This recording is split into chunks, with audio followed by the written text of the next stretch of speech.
Senhoras e senhores, sejam todos muito bem-vindos para mais um episódio do nosso querido SigmaCast. E eu tô com a presença aqui hoje ilustríssima de alguém que quase não vem aqui. Vem falar comigo hoje, professor Marcelo Tavares. Muito obrigado, Thiago. Estava com saudade, Thiago. Cara, Já tem um que tempo que eu não saudade de venho te encontrar aqui nesse nosso espaço maravilhoso, com essa produção maravilhosa. E sempre muito feliz de participar aqui desse momento de trocas, principalmente com você, Thiago, meu colega, professor de História. Vamos falar sobre coisas muito interessantes. Tem coisa interessante para a gente conversar e a gente também traz uma novidade importante da nossa escola para o ano de 2026. Vem conferir com a gente, é o SigmaCast. Começando.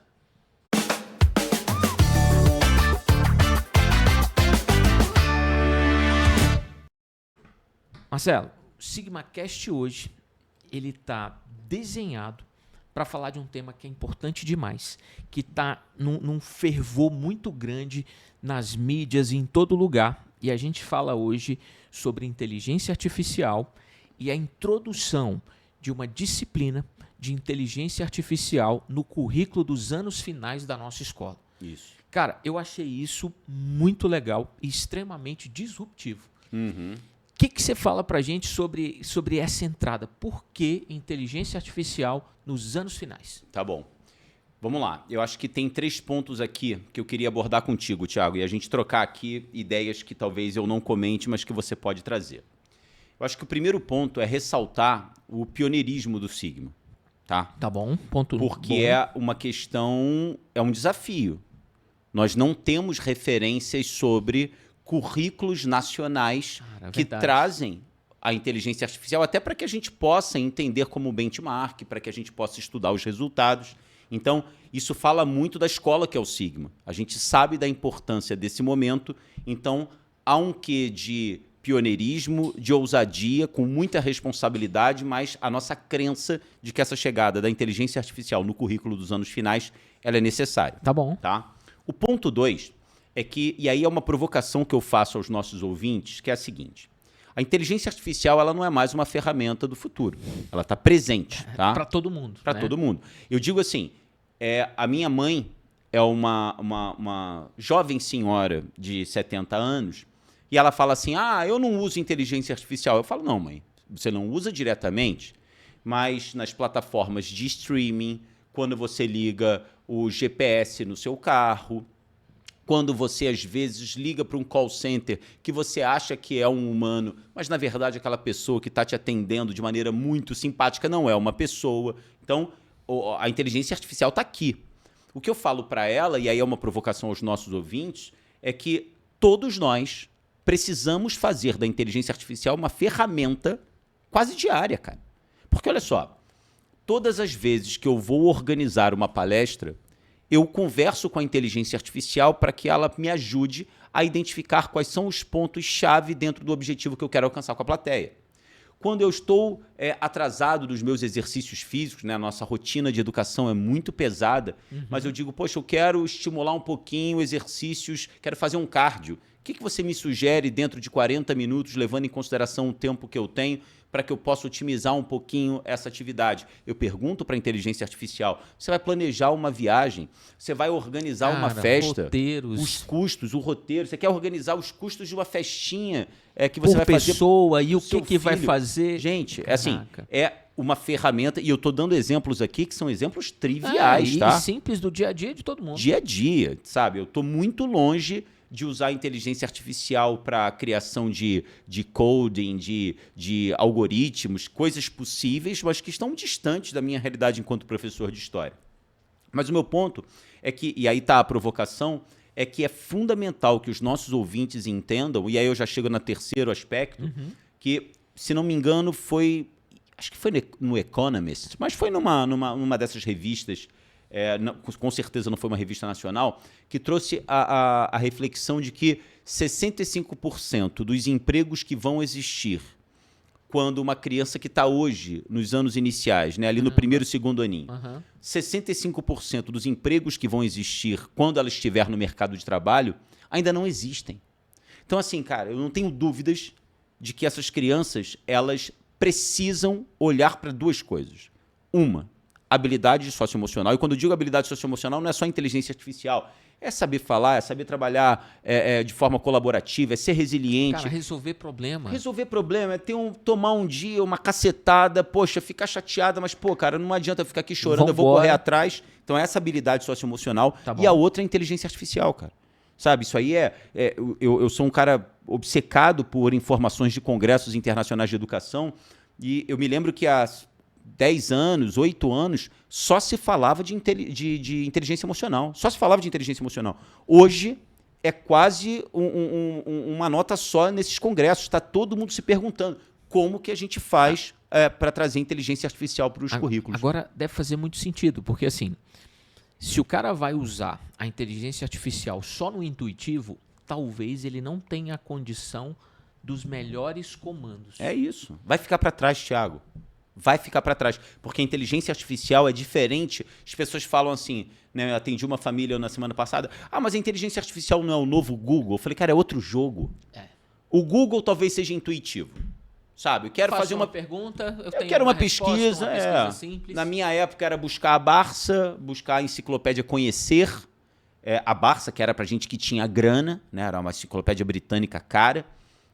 E o Google, ele era uma espécie de grande ferramenta para eu ver os resultados que me interessam para a minha pesquisa. Mas a inteligência artificial é outro jogo, cara. E a capacidade de associação e conexão de coisas e juntar dados. É outro jogo, cara. É outro jogo. Então, assim, essas crianças vão ficar para trás. Quem não estiver ciente do que é a inteligência artificial e do que ela pode fazer e como ela vai intervir e interagir na minha vida, vai ficar para trás. Tá. E aí, a nossa escola, então, ela vai ser pioneira, um projeto novo, feito com muita responsabilidade, e a gente vai precisar de um currículo. A gente vai precisar ter ali uma sequência, um pensamento e uma lógica. É isso. Qual foi a orientação para a criação desse currículo? Tá bom. Essa é uma excelente pergunta.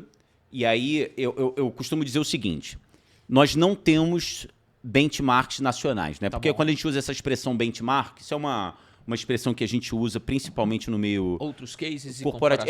É isso. Pegar um case e falar assim, cara, como é que foi isso na escola X? Como é que foi isso na escola Y? No Rio de Janeiro, em São Paulo, até aqui no DF. Então a gente pega aquele case, estuda para saber o que deu certo, o que não deu, e aí a gente consegue não reproduzir, né, mas pelo menos se inspirar para conseguir fazer com que a gente consiga evitar os mesmos erros e repetir os acertos desse case. Isso a gente não tem no Brasil. A gente não tem, sabe? Há uma definição por parte do governo Trump de que a inteligência artificial, eles já botaram uma meta envolvendo os Estados Unidos e a colocação dos Estados Unidos no que se refere ao desenvolvimento da inteligência artificial nas escolas e a produção da inteligência artificial lá. Existem referências também muito na China, Singapura. Eu vejo falar muito de China e Singapura. Os caras estão assim, existem escolas, principalmente na região do Sudeste Asiático, que nos anos iniciais simplesmente aboliram ciências humanas e ciências da natureza, deixam isso para os anos finais, mas nos anos iniciais é matemática, interpretação de texto, né, a língua materna, inglês e inteligência artificial. Mas aí, respondendo a tua pergunta, ainda que nós estejamos sem essas referências nacionais, existem referências internacionais que servem como essa inspiração. Tá bom. Tem duas que foram fundamentais para o currículo do Sigma, para o currículo que, inclusive, tem um nome, Thiago, é o Dialab. Olha que coisa bonita. Olha aí, Dialab. Dialab. Então, as duas referências internacionais que mais me chamaram a atenção. Primeiro é um documento, isso tudo é público, tá? Vocês conseguem, os nossos ouvintes que quiserem buscar. É uma boa ideia para quem está acompanhando a gente, essa primeira pesquisa. E posso até pedir para a produção depois botar os links, né? Mas, de qualquer maneira, mas é fácil. Que é um documento que é o Machine Learning, do MIT, que é uma referência importante para a gente, do Instituto de Tecnologia. E a outra é uma espécie de banco de dados de referências que se chama assim, AI, Artificial Intelligence 4K12. Tá bom. Então, assim, os nossos ouvintes, se quiserem, coloca lá. aí 4K12 vai aparecer como se fosse um grande banco de dados de referências muito bacanas envolvendo informações sobre o uso da inteligência artificial. Então, esses 2 documentos serviram como inspiração, como orientação. A base e a orientação estão nesses 2 documentos. Mas aí é um ponto importante, Tiago. Qual é o risco desses documentos internacionais? Esses documentos eles estão falando para as suas respectivas conjunturas, né? Faz sentido. Então é muito importante que as escolas que inevitavelmente vão abraçar e criar currículos de inteligência artificial, é fundamental que essas escolas tenham responsabilidade com os seus próprios contextos. Pensem em suas próprias realidades, tem que ter uma galera, especificidades. Tem que ter uma galera que vai pegar esses benchmarks internacionais e vai dizer o seguinte: o que a gente quer? Levando em consideração uma escola brasileira do Distrito Federal, que tem na sua essência, estou falando do Sigma, excelência acadêmica, o pilar de cultura de estudos, de habilidade socioemocional, que tem a missão de produzir cidadãos que tenham conhecimento significativo e que consigam conquistas pessoais e profissionais. Legal, é isso, a gente existe para isso. Como é que a gente vai pegar essas informações internacionais e organizá-las de forma a atender às demandas das nossas famílias? Então, é inspiração, é importante, mas não é tudo. Tem que ter uma galera voltada a interpretar tudo isso à luz da realidade local. E aí a gente chega no Dia Lab. Isso. E quando a gente pensa no nosso projeto, como é que você explica, e você não tem muito tempo, de maneira sintética e resumida para a pessoa entender assim, o projeto do Sigma, o Dia Lab, ele é voltado para o quê? O que vai ser esse projeto? Tá bom. Vamos dividir essa resposta em 2 abordagens que eu acho que vão facilitar a vida do nosso ouvinte. Tá? Primeiro, a gente vai falar dos eixos estruturantes. Tá? O que é o eixo estruturante? Todas as vezes que eu estiver pensando sobre o currículo, eu tenho que estar o tempo inteiro. Essas aulas e esses objetivos de aprendizagem estão coerentes com os eixos estruturantes? Então, o eixo estruturante é como se fosse a filosofia. Pronto. Acho que é um bom ponto. Assim, o eixo estruturante é a filosofia que vai guiar a organização desse currículo. E são 3 os eixos estruturantes do Dia Lab. O primeiro eixo é cidadania. Então, o aluno, a aluna que passam pelo Dia Lab precisam entender a inteligência artificial como uma ferramenta importantíssima de possibilidades quase ilimitadas, mas limitadas pela sua responsabilidade cidadã na comunidade. Então tem um compromisso de um uso que é ético, que é coerente e consciente. É isso. Né? Então, dentro desse eixo, eu tenho que falar sobre inteligência artificial e criação de imagens, mas eu vou ter que trazer a responsabilidade social, o risco do cyberbullying, eu vou ter que ter... Deepfakes. Exatamente. Exatamente. Então, quando a gente fala de cidadania, como que a inteligência artificial reforça, legitima e torna esse indivíduo um cidadão mais responsável. Então, tudo que o Dia Lab vai produzir tem que responder a isso, tem que estar coerente com isso. Tá? Um ótimo ponto. O segundo eixo é a empregabilidade.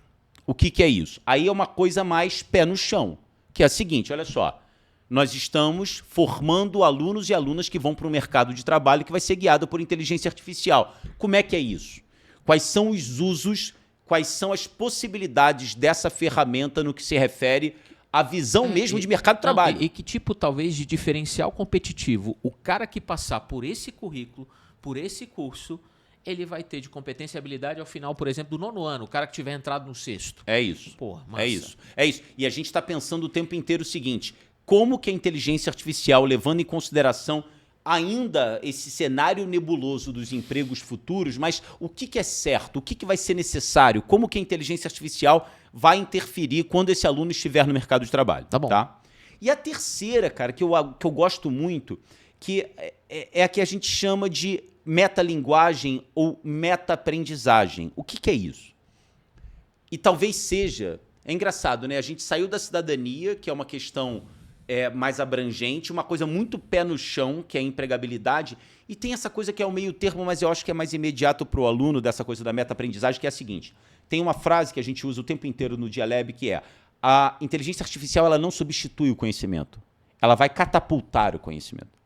Então, assim, quando a gente fala de meta-aprendizagem, esse eixo quer responder a seguinte pergunta, como que a inteligência artificial faz o meu aluno aprender melhor? Então, esse aluno que passa pelo Dialab, ele vai conseguir organizar um plano de estudos. Ele vai conseguir pedir à inteligência artificial, a partir de determinados resultados, quais são os objetos de conhecimento sobre os quais eu preciso dar mais ênfase. Quais são os objetos de conhecimento que eu tenho mais facilidade. Quais são as dificuldades que eu mostro quando, numa pergunta de matemática, a minha resposta chegou a isso. O que eu estou errando? Como que eu posso organizar uma rotina de estudos? A gente fala muito de cultura de estudos, é um dos nossos pilares. Como é que eu organizo isso? Eu tenho karatê, tenho futebol, eu quero dormir às 10 horas da noite, eu preciso diminuir a minha presença junto às telas e redes sociais. Como é que eu faço isso? Bota na inteligência artificial e produz. É uma maneira do aluno ter mais autonomia, esse é o ponto. E talvez ele tenha mais com isso, Marcelo, autoconhecimento. Não há dúvidas. Das possibilidades, das capacidades e como ele vai impulsionar a partir de perguntas que, assim, não são simples e triviais. De forma nenhuma. Então, se ele tem melhor capacidade de perguntar, essa meta-aprendizagem pode acontecer de uma forma muito, muito mais efetiva. Que eu acho que até vai ser aquilo que, no curto prazo, as nossas crianças vão conseguir colocar em prática de maneira mais visível. Porque a questão da cidadania é uma construção. Sim. Né?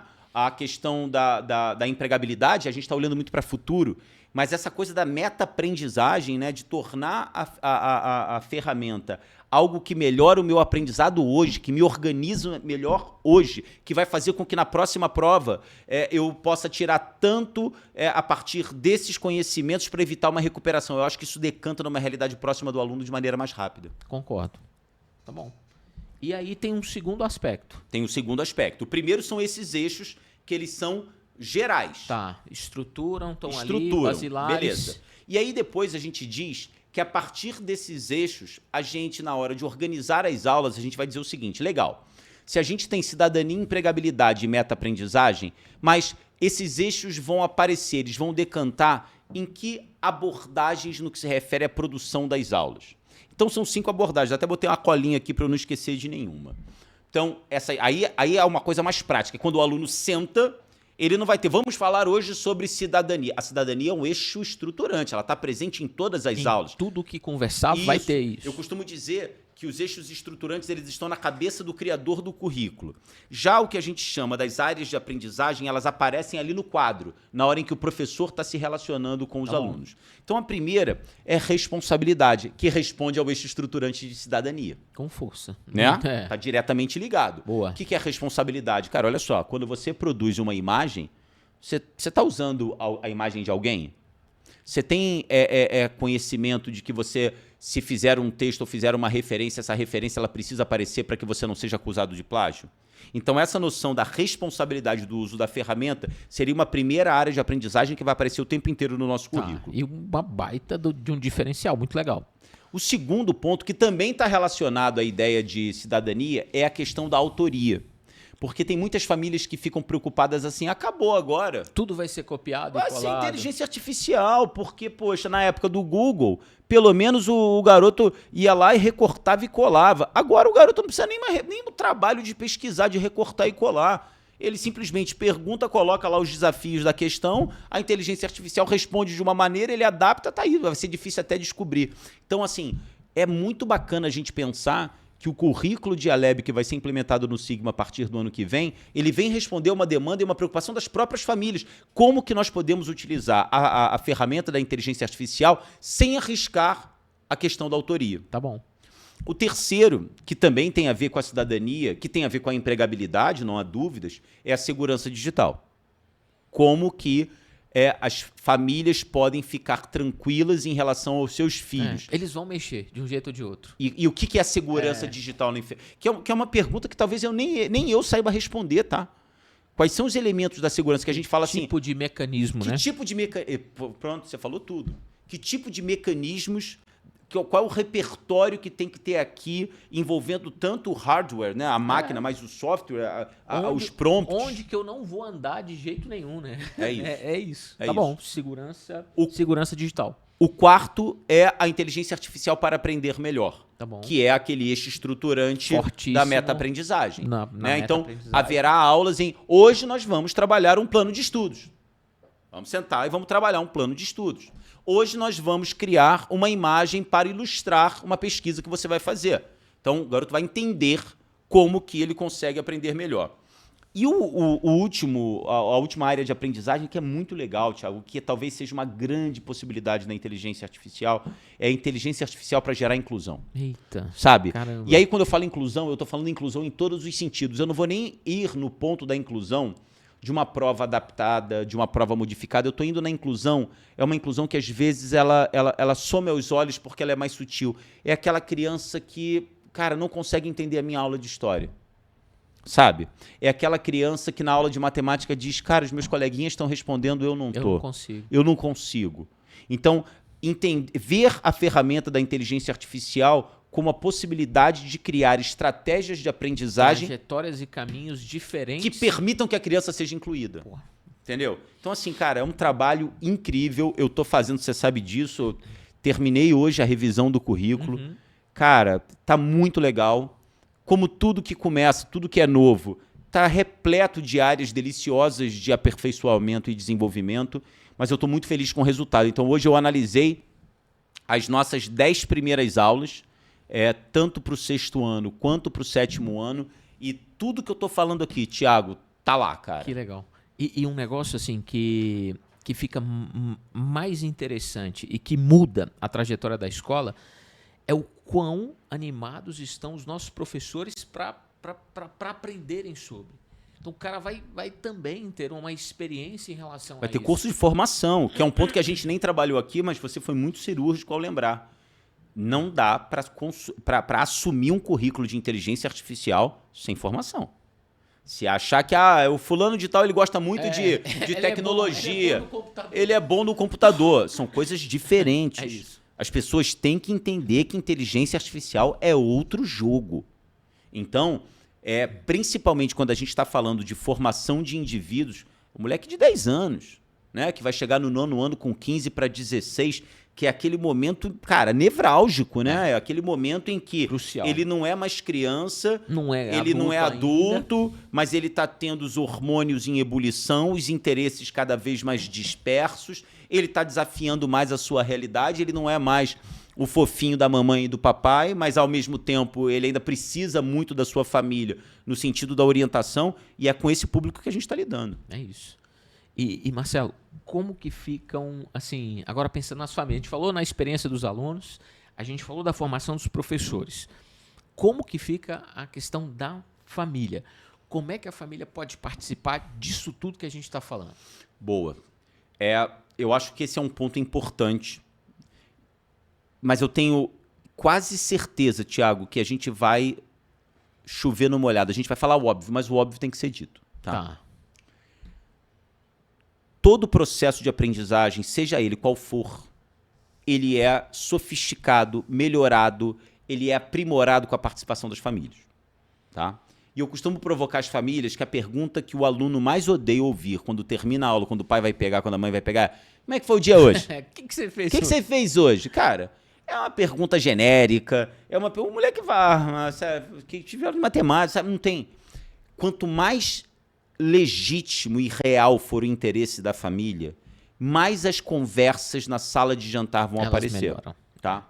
Quando o ponto é inteligência artificial, não adianta só conversar. Então, assim, respondendo a tua pergunta, ponto número 1. Acho que seria uma excelente oportunidade para a família criar, junto com essas crianças que vão viver o Dia Lab, momentos de interação acerca de inteligência artificial. Sai da tela da rede social, sabe?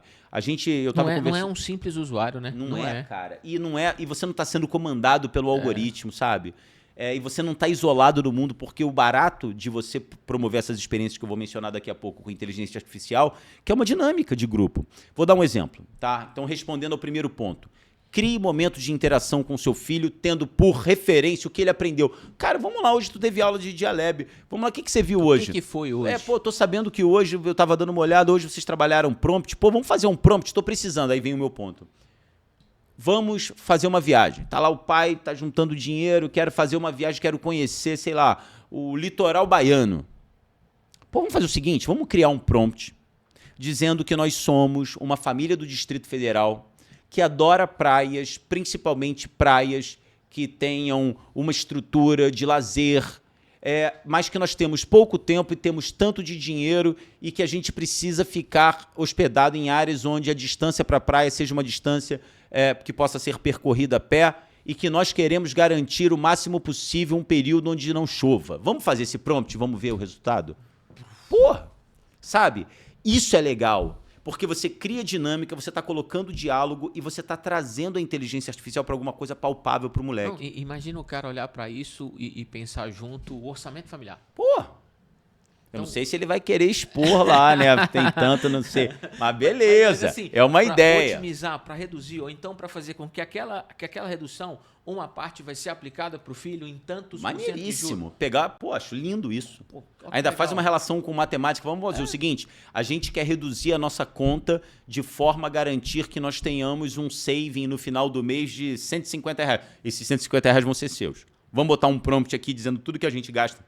E o que precisa ser E feito? o que pode ser feito? Cara, Pô, é maneiríssimo. É maneiríssimo. Mas, de novo, cara, isso é só a casquinha. Isso só é a ponta do iceberg. Entendi. Mas é a ponta do iceberg e o tempo tá passando. Assim, tem que correr atrás disso. Então, para as famílias que ainda não perceberam que o Sigma é a melhor opção para elas, mas que com todo o direito ainda estão pesquisando e vendo outras possibilidades, me parece que essa pergunta, vai ter currículo de inteligência artificial? Como é que isso aparece? Como é que vai ser? Quem está criando? Quantas vezes por semana? Quais são os objetivos de cada série? Acho que é uma excelente referência e que, de alguma forma, vai tornar essa opção pelo Sigma uma opção mais esclarecida para as famílias. Cara, e eu acho que é isso, assim. Acho que as crianças vão conseguir entrar num outro modelo mental, Marcelo. É isso. E os caras vão chegar no ensino médio com outras possibilidades, com outros olhares. Eu fico vendo dessa forma. Imagina. Assim, tanto é que muitas pessoas estão escrevendo dizendo que quanto mais a criança aprender a inteligência artificial, menos a criança corre, por exemplo, o risco de reprovação. Aí os críticos, né, os haters falam, claro, vai fazer tudo via inteligência artificial, vai conseguir nota boa. Não é isso não. Ele vai conseguir se organizar melhor, ele vai entender onde é que ele tem que gastar energia, ele vai criar uma rotina de estudos coerente com os esportes que ele faz no contraturno. Então, as crianças precisam entender que a possibilidade da aprendizagem ela vai ser catapultada com a inteligência artificial. Muito bem.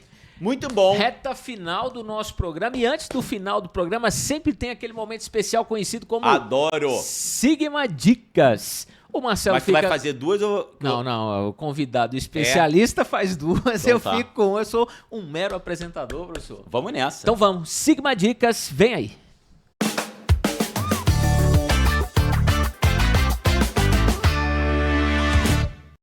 Marcelo, é aquele momento especial que Muito você bom, fala adoro. 2 pontos cruciais da nossa conversa, 2 aprendizados aí que foram mais intensos, e eu falo um e a gente encerra. Quem começa? Isso. Eu começo? Tá contigo. Então tá. Acho que o nosso papo, ele teve muitos pontos bacanas, mas eu ficaria com 2, principalmente para os nossos ouvintes, para as nossas ouvintes, terem referência acerca do que é um currículo de inteligência artificial. O primeiro ponto é, participe do currículo com seus filhos. Sabe? Boa. Faz a família ter momentos onde a inteligência artificial ela se vê como útil, como algo que planeja uma viagem, como você colocou, que trabalha o orçamento, que faz com que nós tenhamos um saving que pode virar um aumento de mesada, que possa criar, sei lá, um pai que adora futebol. Vamos, na inteligência artificial, fazer as probabilidades do meu time ser campeão levando em consideração os jogos? Não sei, as possibilidades são ilimitadas, mas traga a inteligência artificial para tirar a família das redes sociais, para tirar a família de telas isoladas onde a dinâmica de interação é menor. Acho que essa ideia é muito bacana. Boa. O segundo ponto que eu trago é a importância das famílias que ainda não se decidiram em relação à escola que os filhos estudarão em 2026 e que eu espero que busquem o Sigma, principalmente tendo essa referência do Dialab, mas é a ideia dos eixos estruturantes. Pode-se falar sobre tudo de qualquer coisa, mas a gente fala isso o tempo inteiro no nosso time, né? Quem fala de tudo não fala de nada. Então, quando a gente diz que meta-aprendizagem, cidadania e empregabilidade são os eixos estruturantes, a gente não está dizendo que são os únicos eixos, são os eixos que nós escolhemos. Mas que isso dá um norte, dá uma referência para as famílias já entenderem aquilo que os filhos terão a partir de 2026. Então, acho que ficaria com essas 2 ideias, Thiago. Boa, são boas ideias. Eu fico aqui com a ideia do quanto a inteligência artificial tem conseguido causar mudanças e ter impactos, e eu chamo a atenção para o impacto que ela vai ter na vida também dos professores e no processo de formação que a gente vai criar e que a gente vai desenvolver com os professores.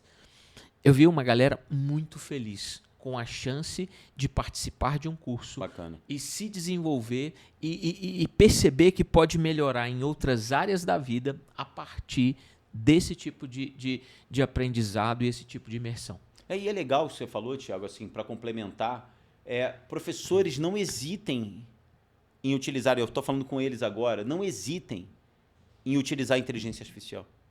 Um plano de aula com inteligência artificial. A inteligência ser melhorado, ela né? serviu para diminuir o tempo que a gente gastava para fazer um plano de aula, para que nós tenhamos mais tempo com as nossas famílias, Justo. para que nós tenhamos mais tempo de Excelente leituras. ponto. Né? Assim, cara, eu entro em sala hoje e eu digo, os meus objetivos de aprendizagem são esses. Tem alguma referência de obra que eu possa citar, de um vídeo que eu possa mostrar para os alunos? Cara, é isso, é trazer inteligência artificial para a nossa realidade e, ao mesmo tempo, como você colocou agora, empolgar e gerar o entusiasmo em torno de aprendizados ainda maiores para outras partes da vida. É isso. Gostei Muito bom. demais dessa Muito conversa. legal. O SigmaCast vai estar lá no YouTube, vai estar também no Spotify. E eu queria Você agradecer. prefere no YouTube ou no... Eu prefiro no Spotify. Cara, eu tenho preferido no Spotify. É. E é muito curioso ouvir a gente mesmo falando enquanto você está fazendo outra coisa. É muito bom. No trânsito. É muito bom. A gente fica por aqui. Um forte abraço e a gente volta em breve com mais do nosso SigmaCast. Até mais. Valeu, galera.